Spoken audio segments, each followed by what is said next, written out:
नमस्कार साथियों, आप देख रहे हैं यूपी समाचार। सीएम योगी के 5 बड़े ऐलान। राशन कार्ड वालों को 3 चीजें फ्री मिलेगी। इन किसानों को किसान सम्मान निधि योजना में डबल पैसा मिलेगा। यूपी में 2 नए कानून लागू, पेपर लीक नहीं होगा। सभी को इलाज फ्री मिलेगा। आज की पहली खबर, घर से भागे सपा विधायक को पुलिस ने दौड़ाकर पकड़ा। दिल्ली के जंतर मंतर पर कांग्रेस जनता पार्टी के समर्थकों पर लाठीचार्ज के खिलाफ प्रदर्शन करने जा रहे सपा विधायक अमिताभ वाजपेयी को कानपुर पुलिस ने हाउस अरेस्ट कर लिया। विधायक ने फूलबाग में समर्थकों के साथ सत्याग्रह करने का ऐलान किया था। राम मंदिर ट्रस्ट का फैसला, देश भर के पुजारियों को देंगे ट्रेनिंग, कोई फीस नहीं देनी होगी। अयोध्या के राम मंदिर परिसर में पुजारियों की ट्रेनिंग के लिए स्थायी पाठशाला बनाई जाएगी। देश भर के मंदिरों के लिए वैदिक और रामानंदी परंपरा के अनुसार पुजारियों को ट्रेनिंग दी जाएगी। यूपी में राशन कार्ड धारकों को मिलेगा सम्मान। राशन दुकानों पर बैठने के लिए मिलेंगी कुर्सियां और पेठा गुड़। प्रदेश में मुफ्त राशन लेने वाले कार्ड धारकों को अब राशन की दुकानों पर बेहतर सुविधाएं मिलेंगी। राशन वितरण के दिन कोटेदार दुकान पर आने वाले लोगों के लिए बैठने की कुर्सियों, पीने के साफ पानी और गुड़ या पेठा की व्यवस्था करेंगे। सरकार बोली, कांग्रेस पार्टी को 4 बार बातचीत के लिए बुलाया। सरकार ने गुरुवार को कहा कि वे कांग्रेस जनता पार्टी के साथ किसी भी समय बातचीत के लिए तैयार है। केंद्रीय मंत्री डॉक्टर जितेंद्र सिंह ने कहा कि पिछले 24 घंटे के दौरान सीजेपी को जेपी नड्डा के आवास या ऑफिस पर बातचीत के लिए 4 बार ऑफर भेजा गया है। हालांकि सीजेपी ने ऑफर ठुकरा दिया। सीजेपी प्रवक्ता सौरभ दास ने कहा, सरकार को बात करनी है तो जंतर मंतर आए या किसी न्यूट्रल जगह पर बातचीत करे। हम किसी के घर या ऑफिस नहीं जाएंगे। आजम की यूनिवर्सिटी बचाने पहुंचे सपा के 26 विधायक। सपा नेता आजम खान की जौहर यूनिवर्सिटी को बचाने के लिए नेता प्रतिपक्ष माता प्रसाद पांडेय गुरुवार को 25 विधायकों के साथ रामपुर पहुंचे। उन्होंने जौहर यूनिवर्सिटी के बाहर पिछले 6 दिनों से धरना दे रहे छात्रों से मुलाकात की और करीब 10 मिनट तक उनकी बातें सुनी। लखनऊ में छात्रों को पकड़ पकड़ कर ले गई पुलिस। लखनऊ में केंद्रीय शिक्षा मंत्री धर्मेंद्र प्रधान के इस्तीफे की मांग को लेकर बुधवार को भीम आर्मी से जुड़े छात्रों और पदाधिकारियों ने विरोध प्रदर्शन किया। प्रदर्शनकारी बाबा साहेब डॉक्टर भीमराव अंबेडकर की प्रतिमा पर एकत्र हुए और केंद्र सरकार के खिलाफ नारेबाजी करते हुए दिल्ली में धरना दे रहे छात्रों की मांगों का समर्थन किया। एसटीएफ ड्रग्स डिपार्टमेंट ने 72 करोड़ की नकली दवाई पकड़ी। औषधि विभाग और एसटीएफ ने अगस्त 2025 में आगरा के फव्वारा थोक दवा बाजार में 72 करोड़ रुपए की नकली दवाई पकड़ने का दावा किया था। उन दवाइयों के 28 सैंपल जांच के लिए सेंट्रल लैब में भेज गए थे। उनमें से 27 दवाइयां सही यानी मानक के अनुरूप पाई गयी। सिर्फ एक दवाई नकली पाई गयी। सीएम योगी ने एक बार फिर सांसद रवि किशन की चुटकी ली। उन्होंने गुरुवार को गोरखपुर में कहा, मैंने देखा कि एक दिन बारिश हुई थी तो रवि किशन पानी में घुसकर जा रहे थे, अपने हाथ से नाली साफ कर रहे थे। मैंने उनसे कहा कि अतिक्रमण हटवा दीजिए, पानी अपने आप निकल जाएगा। उत्तर प्रदेश के करीब 1,86,000 शिक्षकों को केंद्र सरकार से राहत मिलने की उम्मीदों पर पानी फिर गया है। शिक्षक पात्रता परीक्षा से छूट देने या शिक्षा का अधिकार अधिनियम 2009 की धारा 23 में संशोधन कर पुराने शिक्षकों को राहत देने के सवाल पर केंद्रीय शिक्षा राज्य मंत्री जयंत चौधरी ने लोकसभा में स्थिति साफ की। उन्होंने कहा कि टीईटी पास करने का मामला सुप्रीम कोर्ट के आदेश से जुड़ा है, इसलिए इसमें फिलहाल कोई डील संभव नहीं है। पुराने शिक्षकों को भी किसी भी तरह की राहत नहीं मिलेगी।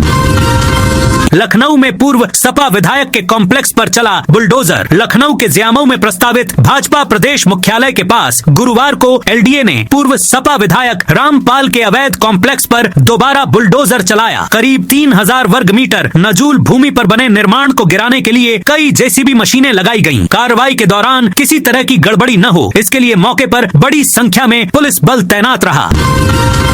नैनीताल में लखनऊ के पर्यटकों की टैक्सी खाई में गिरी। नैनीताल घूमकर हल्द्वानी लौट रहे लखनऊ के पर्यटकों की टैक्सी गुरुवार सुबह जोलीकोट के पास हादसे का शिकार हो गई। अनियंत्रित होकर टैक्सी करीब 40 मीटर गहरी खाई में जा गिरी। हादसे में चालक समेत 2 लोग गंभीर रूप से घायल हो गए, जबकि अन्य यात्रियों को मामूली चोटें आईं। सभी घायलों को इलाज के लिए सुशीला तिवारी अस्पताल भेजा गया है। अयोध्या में राम मंदिर को लेकर संतों की बैठक आरंभ। अयोध्या के मणिराम दास छावनी के धर्म मंडपम में संतों महंतों आयुक्तों की बैठक शुरू हो गई है। बैठक में छावनी के उत्तराधिकारी महंत कमल नयन दास, श्री राम वल्लभा कुंज के प्रमुख स्वामी राजकुमार दास, महंत डॉक्टर रामानंद दास आदि प्रमुख रूप से शामिल हैं। बागपत से भाकियू टिकैत का प्रतिनिधिमंडल जंतर मंतर रवाना। बागपत से भारतीय किसान यूनियन टिकैत का एक प्रतिनिधिमंडल गुरुवार को दिल्ली के जंतर मंतर के लिए रवाना हुआ। संगठन के दिल्ली एनसीआर महासचिव प्रदीप धामा के नेतृत्व में ये प्रतिनिधिमंडल छात्रों के चल रहे प्रदर्शन में शामिल होगा। बीजेपी प्रदेश अध्यक्ष बोले, राहुल गांधी चर्चा छोड़कर धरने पर बैठे। नीट परीक्षा पेपर लीक और संसद में विपक्ष के हंगामे को लेकर भारतीय जनता पार्टी के प्रदेश अध्यक्ष पंकज चौधरी ने प्रेस कॉन्फ्रेंस कर विपक्ष और नेता प्रतिपक्ष राहुल गांधी पर जमकर निशाना साधा। उन्होंने कहा कि सरकार सदन में हर विषय पर चर्चा और जवाब देने के लिए पूरी तरह तैयार है, लेकिन विपक्ष चर्चा छोड़कर केवल सड़क पर राजनीति करना चाहता है। मेरठ रेंज में 28 कांवड़ रूट से गुजरेंगे शिव भक्त। मेरठ रेंज में कांवड़ यात्रा को सकुशल संपन्न कराने के लिए मजबूत सुरक्षा खाका तैयार किया गया है। यहां 28 कांवड़ मार्गों से शिव भक्त कांवड़िया गुजरेंगे। ऐसे में इन मार्गों पर किसी भी तरह की अव्यवस्था हावी ना हो, इसको देखते हुए 128 बैरियर लगाए गए हैं। देश के सबसे उम्रदराज सपा विधायक का निधन। देश के सबसे उम्रदराज सपा विधायक आलम बदी आजमी का 90 साल की उम्र में निधन हो गया। बुधवार देर रात उन्होंने यूपी के आजमगढ़ के आवास पर अंतिम सांस ली। वह पिछले 4 महीने से बीमार चल रहे थे। उनका इलाज लखनऊ के मेदांता अस्पताल में चल रहा था। आज दोपहर 4 बजे उन्हें सुपुर्द ए खाक किया जाएगा। संभल में 12 किसानों के नलकूपों से स्टार्टर केबल चोरी। संभल जिले में चोरों ने एक ही रात में दर्जन भर किसानों के निजी नलकूपों को निशाना बना लिया। चंदौसी तहसील के बहजोई थाना क्षेत्र के ढाढोल और किसौली गांवों में बुधवार गुरुवार की रात नलकूपों से स्टार्टर और केबल चोरी कर लिए गए। घटना से किसानों को 1 लाख रुपए से अधिक का नुकसान हुआ है। लगातार हो रही चोरियों से किसानों में नाराजगी है। यूपी में 10 नदियां उफनाई, गांव टापू बने। यूपी में पिछले 10 दिनों से हो रही बारिश के चलते गंगा यमुना समेत 10 नदियां उफान पर हैं। लखीमपुर खीरी में शारदा नदी का पानी गांवों में घुस गया है। 2 से 3 गांव टापू बन गए हैं। कई सड़कें बह गई हैं। घरों में पानी भर गया है। लोगों की जिंदगी छतों पर गुजर रही है। जिनके कच्चे मकान हैं, वे घर छोड़कर हाईवे पर रहने को मजबूर हैं। नदी किनारे तेजी से कटान हो रहा है। मिट्टी और पेड़ नदी में समा रहे हैं। विराट अनुष्का नंगे पैर प्रेमानंद महाराज से मिलने पहुंचे। विराट कोहली और अनुष्का शर्मा बुधवार को वृंदावन में संत प्रेमानंद महाराज के नए आश्रम यमुना विहार कुंज पहुंचे। दोनों मास्क लगाकर नंगे पांव आश्रम में गए। बारिश के कारण रास्ते में कीचड़ था, जहां विराट अनुष्का का हाथ पकड़कर चलते नजर आए। लावारिस ट्रक से 15 लाख की कोडीन कफ सिरप बरामद। चंदौली के अलीनगर थाना क्षेत्र में गुरुवार को पुलिस ने अवैध मादक पदार्थों के खिलाफ अभियान के तहत बड़ी कार्रवाई करते हुए रिंग रोड स्थित कोरई अंडरपास के पास खड़े एक लावारिस ट्रक से 7,200 शीशी 720 लीटर कोडीन युक्त कफ सिरप बरामद की। एसपी ने 17 कांवड़ मोबाइल वाहनों को दिखाई हरी झंडी। आगामी कांवड़ यात्रा को सकुशल, सुरक्षित और व्यवस्थित संपन्न कराने के उद्देश्य से हापुड़ पुलिस ने तैयारियां तेज कर दी हैं। इसी क्रम में गुरुवार को पुलिस अधीक्षक कुंवर ज्ञानंजय सिंह केजी सिंह ने पुलिस कार्यालय से जिले भर में संचालित होने वाले 17 कांवड़ मोबाइल वाहनों को हरी झंडी दिखाकर रवाना किया। गोरखपुर के स्कूलों में गूंजेगी कैंसर से बचाव की आवाज। गोरखपुर के हनुमान प्रसाद पोद्दार कैंसर हॉस्पिटल की ओर से कैंसर जागरूकता अभियान को व्यापक स्तर पर शुरू किया गया है। इसके तहत डॉक्टरों और एक्सपर्ट्स की टीम अब शहर के विभिन्न स्कूलों में जाएगी। 30 से 40 मिनट की सेशन में स्टूडेंट्स, टीचर्स और अन्य लोगों को कैंसर के शुरुआती लक्षण, बचाव और इलाज के विषय में विस्तृत जानकारी देगी। लखनऊ में फेक इंटरनेशनल कॉल सेंटर का भंडाफोड़। लखनऊ के विभूति खंड इलाके में पुलिस ने अंतर्राष्ट्रीय साइबर ठगी करने वाले फर्जी कॉल सेंटर का खुलासा किया। अमेरिका के नागरिकों को फर्जी एप्पल कस्टमर सपोर्ट बनकर ठगा जा रहा था। पुलिस ने कॉल सेंटर के 4 संचालकों को गिरफ्तार किया है। मौके पर मिले 35 कॉलिंग एजेंटों की भूमिका की जांच की जा रही है। कार्रवाई के दौरान बड़ी संख्या में लैपटॉप, मोबाइल और अन्य इलेक्ट्रॉनिक उपकरण जब्त किए गए हैं। अमेठी में 25 लाख की ज्वेलरी चोरी का खुलासा नहीं। अमेठी के मोहनगंज थाना क्षेत्र के शाहमू कस्बे में 12 जुलाई की रात हुई 25 लाख रुपए से अधिक की ज्वेलरी चोरी का 12 दिन बाद भी खुलासा नहीं हो सका है। पुलिस के हाथ अब तक कोई ठोस सुराग नहीं लगा है। इससे स्थानीय व्यापारियों में नाराजगी है और बाजार में दहशत का माहौल बना हुआ है। गोमती में बड़ा प्रदूषण, तैरने लगा सफेद झाग। बारिश शुरू होते ही गोमती नदी में प्रदूषण बढ़ गया है। शहर के कई हिस्सों में नदी के ऊपर सफेद झाग की मोटी परत दिखाई देने लगी है। नालों का बिना शोधित पानी तेजी से गोमती नदी में पहुंच रहा है, जिससे नदी का पानी और ज्यादा प्रदूषित हो गया है। सरकारी और प्राइवेट नौकरी के लिए अलग अलग पोर्टल पर हो सकेगा रजिस्ट्रेशन। एकीकृत पोर्टल से होने वाली परेशानी से युवा बेरोजगारों को अब राहत मिल जाएगी। सेवायोजन विभाग सरकारी, आउटसोर्स और निजी क्षेत्र की नौकरियों को अलग अलग प्लेटफॉर्म पर उपलब्ध कराने की तैयारी कर रहा है। नई व्यवस्था के लागू होने के बाद युवाओं को अपनी जरूरत के अनुसार अलग अलग पोर्टल पर पंजीकरण करना होगा, जिससे सही नौकरी तक पहुंचना पहले से अधिक आसान होगा। नोएडा पुष्ता रोड की रिसरफेसिंग 34 करोड़ में होगी। सेक्टर 94 से 135 तक 11.20 किलोमीटर के यमुना पुष्ता रोड की रिसरफेसिंग व साफ सफाई की जानी है। इसके लिए नोएडा प्राधिकरण ने करीब 34.18 करोड़ रुपए की स्वीकृति दी है। इसमें 11 करोड़ रुपए सिंचाई विभाग को दिए गए हैं। एनसीआर प्रयागराज मंडल के 16 रेलवे स्टेशनों पर सुधरेगी यात्री सुविधा। उत्तर मध्य रेलवे के प्रयागराज मंडल ने रेल यात्रियों के सफर को अधिक सुगम, सुरक्षित और आरामदायक बनाने की दिशा में एक और बड़ा कदम उठाया है। लाखों रेल यात्रियों को अब स्टेशन परिसर में प्रवेश करते ही उच्च गुणवत्ता वाली खान पान सामग्री और दैनिक जीवन में काम आने वाला आवश्यक सामान बेहद आसानी से उपलब्ध हो सकेगा। योगी सरकार की सख्ती से यूपी का खनन राजस्व 30,000 करोड़ के पार। मुख्यमंत्री योगी आदित्यनाथ की जीरो टॉलरेंस नीति और डिजिटल निगरानी से उत्तर प्रदेश का खनन राजस्व 9 वर्षों में 30,000 करोड़ के पार पहुंच गया है। ये पिछली सपा सरकार के राजस्व से कई गुना अधिक है, जो अवैध खनन पर नकेल कसने और पारदर्शी प्रक्रियाओं का परिणाम है। उत्तर प्रदेश के 112 सर्वोदय विद्यालय अब बनेंगे देश के top boarding school. Uttar Pradesh सरकार ने 112 जयप्रकाश नारायण सर्वोदय विद्यालयों की गुणवत्ता सुधारने के लिए boarding schools association of India के साथ समझौता किया है। इस पहल से इन विद्यालयों को देश के शीर्ष आवासीय विद्यालयों के समकक्ष लाया जाएगा, जिससे वंचित वर्ग के बच्चों को बेहतर शिक्षा मिल सके। लखनऊ कानपुर एक्सप्रेसवे पर सफर हुआ महंगा। सड़क परिवहन मंत्रालय ने देश भर में टोल दरें बढ़ाई हैं, जिसके तहत लखनऊ कानपुर एक्सप्रेसवे पर 4 पहिया वाहनों का टोल अब 290 रुपये हो गया है। ये नई दरें नवाबगंज टोल सहित अन्य NHAI संचालित टोलों पर प्रभावी हो गई हैं। यूपी के ललितपुर और विंध्य पर्वत पर मिला फास्फोराइट का भंडार। ओवरलोडिंग, अवैध खनन। CBI प्रवर्तन निदेशालय की जांचों से उबरकर भूतत्व एवं खनिकर्म विभाग प्रदेश को $1 ट्रिलियन, 1 लाख करोड़ डॉलर की अर्थव्यवस्था में मददगार बन रहा है। ललितपुर व विंध्य पर्वत श्रृंखला पर फास्फोराइट का भंडार मिला है, जिसे निकालने के लिए केंद्रीय वन एवं पर्यावरण मंत्रालय से अनुमति मांगी गई है। अनापत्ति मिलने पर खनन प्रारंभ कराया जाएगा। राज्य में फास्फोराइट की उपलब्धता से दलहनी खेती, पुष्प बागवानी की लागत कम होगी।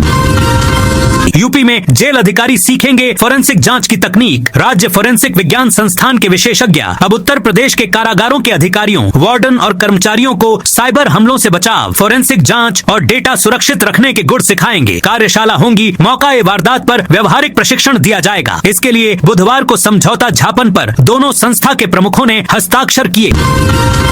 वांगचुक बोले, 25 दिन बीते अभी भी जिंदा हूँ, सरकार से भरोसा मिला तो आज ही अनशन तोड़ूंगा। सोनम वांगचुक ने बुधवार शाम गुरुग्राम के मेदांता अस्पताल से एक वीडियो मैसेज जारी किया। सोनम ने कहा, अनशन को 25 दिन बीत गए हैं, लेकिन अभी तक जिंदा हूँ। कुछ सांसद मुझसे मिलने आए, उन्होंने भूख हड़ताल खत्म करने की अपील की। उन्होंने कहा, मुझे अगर सरकार की तरफ से भरोसा मिले तो मैं आज ही अनशन खत्म करने को तैयार हूँ, बस सरकार छात्रों के खिलाफ कार्रवाई न करे।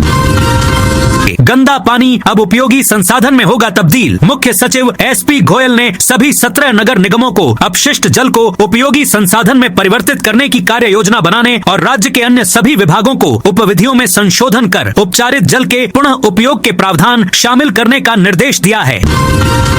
गंभीर बीमारियों के इलाज में भरपूर मदद करेगी यूपी सरकार। जम्मू कश्मीर के मुख्यमंत्री योगी आदित्यनाथ ने बृहस्पतिवार सुबह जनता दर्शन में आए लोगों को आश्वासन दिया कि सरकार सबकी समस्या का समाधान कराने के लिए प्रतिबद्ध है और गंभीर बीमारियों के इलाज में भरपूर आर्थिक सहायता उपलब्ध कराएगी। अयोध्या में भाजपा बूथ अध्यक्ष सम्मेलन में बवाल। यूपी में विधानसभा चुनाव की तैयारियों में जुटी भाजपा ने सभी 403 विधानसभा क्षेत्रों में बूथ सम्मेलन के जरिए चुनावी बिगुल फूंका है। इसी सम्मेलन के दौरान अयोध्या में बवाल हो गया। भाजपा कार्यकर्ता आपस में ही भिड़ गए, जमकर लात घूंसे चले। पदाधिकारियों ने दोनों पक्षों को समझाने की कोशिश की, इसके बाद भी बात नहीं बनी। मामला पुलिस तक पहुंच गया है। पुलिस को को मुकदमा दर्ज करने के लिए तहरीर दी गई है। केंद्रीय मंत्री जेपी नड्डा ने बुधवार को दिल्ली में प्रेस कॉन्फ्रेंस करते हुए राहुल के आरोपों का जवाब दिया। नड्डा ने कहा, राहुल बताएं, जब कांग्रेस सरकारों में पेपर लीक होते हैं तब वे सवाल क्यों नहीं उठाते? राहुल इन मामले में सिर्फ भाजपा शासित सरकारों को क्यों टारगेट करते हैं? वह इतने सिलेक्टिव क्यों हैं? इससे पहले राहुल गांधी ने दिल्ली के इंदिरा भवन में छात्रों के खिलाफ लाठीचार्ज पर करीब 40 मिनट प्रेस कॉन्फ्रेंस की थी। सीएम योगी आज गोरखपुर को देंगे 6 लेन फ्लाईओवर की सौगात। सीएम योगी आदित्यनाथ गुरुवार को गोरखपुर को ट्रांसपोर्ट नगर पैडलेगंज 6 लेन फ्लाईओवर समेत 995 करोड़ रुपए के विकास कार्यों की सौगात देंगे। देवरिया बाईपास 4 लेन के पास आयोजित समारोह में योगी 813.52 करोड़ रुपए की 4 विकास परियोजना का लोकार्पण और 181.77 करोड़ रुपए की लागत वाली 10 विकास परियोजनाओं का शिलान्यास करेंगे। गणना में लगे सभी पुराने कर्मचारी बाहर, अब बैंक कर्मी ही करेंगे चढ़ावा की गिनती। अयोध्या के राम मंदिर में दान चोरी की घटना के बाद अब गणना की पूरी व्यवस्था बदल दी गई है। पुराने सभी कर्मचारी बाहर हो गए हैं। 9 जुलाई को 23 कर्मचारियों ने सामूहिक इस्तीफा दे दिया था। 12 बचे अन्य कर्मियों को बैंक ने स्वयं बाहर कर दिया है। हालांकि कर्मचारियों को कार्य से मुक्त किए जाने की वजह नहीं बताई गई है। छड़ावे की रकम गिनने के लिए नए सिरे से कर्मचारियों की भर्ती की जाएगी। तब तक बैंक के नियमित कर्मचारी ही यह काम करेंगे। भारत से दक्षिण कोरिया तक 7000 किलोमीटर लंबी बादलों की बेल्ट। नई सैटेलाइट इमेज में भारत के हिमालय से दक्षिण कोरिया तक 7 से 10,000 किलोमीटर लंबी बादलों की बेल्ट दिखाई दे रही है। इससे पूरे देश में भारी बारिश हो रही है। इसी वजह से देश में पिछले 2 दिनों में नॉर्मल से 170 से 180% बारिश हुई है। इसे मानसून कन्वर्जेंस जोन कहा जाता है। ये तब बनी जब हिंद महासागर से आई नमी भरी हवाएं एशिया की तरफ आईं। इस वजह से मध्य प्रदेश, राजस्थान, यूपी, पंजाब, बिहार, छत्तीसगढ़ और गुजरात में लगातार 60 घंटे से बारिश हो रही है। लश्कर के 2 आतंकियों के घर आईईडी लगाकर ढाए गए। जम्मू कश्मीर के अनंतनाग जिले में प्रशासन ने गुरुवार को लश्कर ए तैयबा के 2 आतंकियों के घर आईईडी लगाकर ध्वस्त कर दिए। यह कार्रवाई लाल चौक में पुलिस बल के हेड कांस्टेबल आशिक हुसैन कुरैशी की हत्या के 1 दिन बाद की गई। जंतर मंतर में देश भर से खाना भेज रहे लोग सैनिटरी पैड्स भी पहुंचा रहे। कॉकरोच जनता पार्टी पेपर लीक और परीक्षाओं में गड़बड़ी के विरोध में 20 जून से दिल्ली के जंतर मंतर पर प्रदर्शन कर रही है। समर्थक शिक्षा मंत्री धर्मेंद्र प्रधान के इस्तीफे की मांग पर अड़े हुए हैं। 20 जुलाई को संसद मार्च के बाद यह प्रदर्शन तेज हो गया है। तो दोस्तों, ये थी आज उत्तर प्रदेश के सभी जिलों की दिन भर की ताजा और बड़ी खबरें।